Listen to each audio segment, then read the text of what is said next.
We're going to be taking a look at another disk method problem. Again, we're going to be looking at a vertical line, so make sure you follow these steps when it's a vertical line. When it's a vertical line, it needs to be in terms of y. So let's read this example. It says, consider a region bounded by the curve of x equals 3 sine of y. So our first equation is good to go. X is by itself, and it's in terms of y, which is what we want when we're rotating about a vertical line. And the y-axis. Now, when you see y-axis, you think, is x by itself there? Yes, it is, because the y-axis is just the line x equals 0. So we have two curves in terms of y with x by itself. That means we are pretty much, a lot of the work's already done for us when rotating about this vertical line.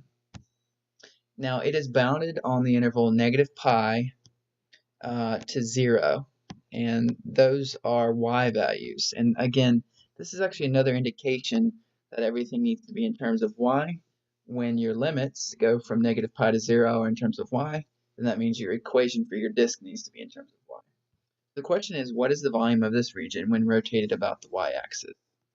So again, you are rotating about a vertical line because the y-axis is x equals 0, and that is a vertical line. Okay, so step 0, or the initial step, is to get x by itself for both equations. But for both our curves, again, x is already by itself. Here's one curve, which is our rightmost curve, and here's our leftmost curve, x equals 0. Actually, when we graph it, never mind, when we graph it, we're going to find out that this is actually going to be on the left and this is going to be on the right, and that's because it goes from negative pi to 0. So remember, a trig function actually oscillates. So if we were above the x-axis, say going from 0 to pi over 2, this curve would actually be to the right. But anyways, when we draw the Cartesian plane for the next several steps and sketch the curve on the plane for steps 1 and 2, we will see that the x equals 3 sine of y is actually going to be on the left. Okay, that's our curve right here. Okay, our other curve, which is going about the y-axis, let me change the color here real quick. Okay, so our other curve, x equals 0, is going to be right here. So here's our two curves. That's our region that's being bounded. The problem already told us, though, that it goes from negative pi to 0, so we don't really have to solve, but we can see that they actually cross there anyways, which is helpful. So again, for the next several steps, you just want to sketch both your curves, where they cross. Again, I can go ahead and just label this. This is at this is at y equals negative pi at the bottom, and it goes up to y equals 0. There's our two curves. All right. So step 3 is to sketch draw the shapes of each of these disks. Now we are rotating in about a vertical line, so our disks are going to be going this way. It just helps to kind of visualize what you're doing and give you a better understanding of what the solid's going to look like once you rotate it. This leads us to our next step, which is to sketch the lines of intersection of the disks and the curve. So basically you're drawing the cross sections of these disks. Now I want to show a couple things here. Our cross sections are going to look like this, and they're going to be rotating this way. Here's our curve on the left, 3 sine of y. On the right, we have x equals 0. We're going from negative pi to 0. Again, you want to make sure that since it's going from y equals negative pi to y equals 0, that everything needs to be in terms of y, which it already is. We can see that up here in our equations. X is by itself, in other words. Now the question is, what is this going to look like when each of these individual disks is rotated and forms a solid? Well, let's take a look. Now I wasn't able to do this in terms of y with this app. Again, this is an app by Tim Brzezinski. But what we can do is we can look at what it would look like basically if we were to translate it over in terms of x. As we slide this shape around and look at the individual disks that are formed, we see that we get something that actually looks like an M&M or a chocolate candy.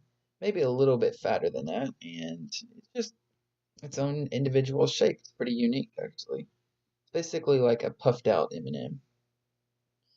And so, I don't know, to me it just kind of helps to visualize what it looks like three-dimensionally. You can see that the biggest disk actually occurs right here in the middle of that 3 sine of y curve, because it's furthest away from this axis. Now again, we are doing this in terms of y. So we go back and look, we're going to get the same shape. We're just rotating about x equals 0. And again, this is where your biggest disk is going to occur. When you draw these cross sections, these are just the radius. Now when you rotate all the way around, you can see what the diameter of that looks like. Okay, so let's keep going.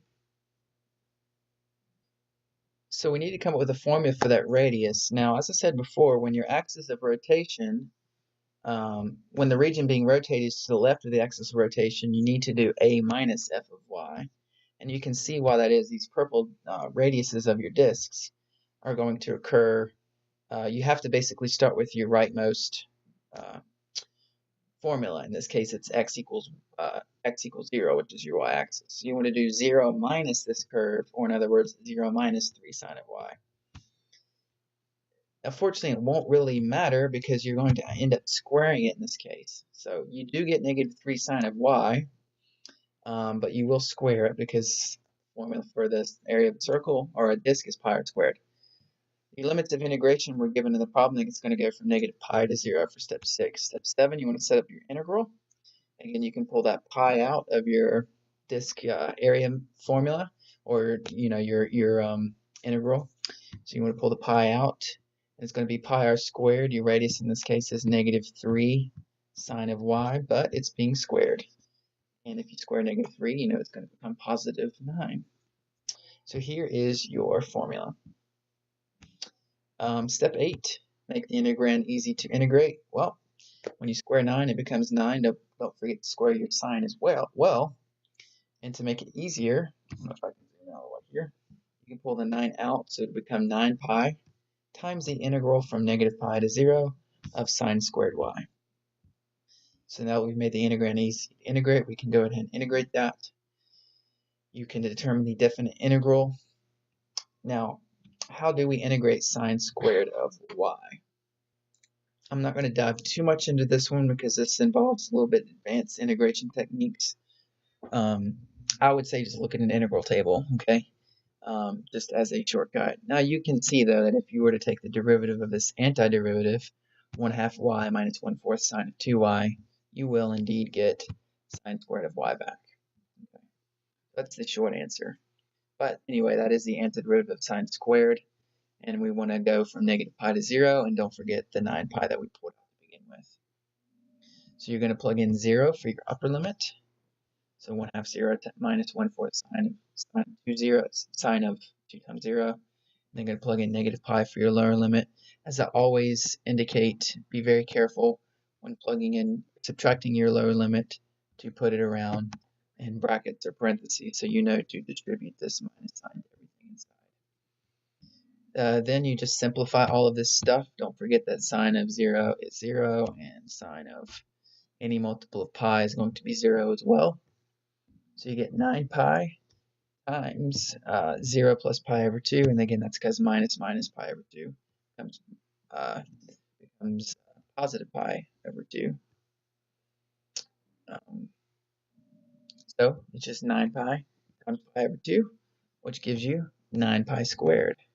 And 9 pi squared is going to give you the volume, 9 over 2 pi squared is going to give you the volume of the solid that looks like this. Now again, I had to do it around the x-axis to make it work, but this is what the solid looks like of the volume that you found when rotating, in this case, around the y-axis. And again, that's going to be equal to approximately 9 over 2 pi squared. As a decimal, that's going to be around 44.4 cubic units, the volume of this solid that we generated. That's it for this particular example. If you have any other questions about rotating about horizontal or vertical lines and the disk method, let me know.